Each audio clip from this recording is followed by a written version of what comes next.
Friends, आज की video में हम सीखेंगे कि हम लैपटॉप से किस तरह स्क्रीनशॉट ले सकते हैं। तो सिंपल सा वे है, आपको मैं यहाँ लाइव दिखाऊंगा और ये हर विंडो में इस्तेमाल होता है। सिंपली आपने दबाना है विंडो की और प्लस फ्रंट स्क्रीन दबाना है, ये स्क्रीनशॉट खुद बहुत ले जाएगा। मैं इस पहले आपको दिखाता हूँ और ये ऑटोमेटिकली पिक्चर में सेव हो जाएगा। मैं आपको स्क्रीनशॉट्स दिखाता हूँ, यहाँ मैं ये सारा डिलीट करता हूँ आपके सामने और फिर यहाँ से मैं स्क्रीनशॉट लेता हूँ।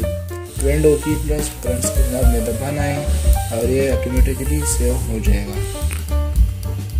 मैं आपको दिखाता हूँ यहाँ पिक्चर में।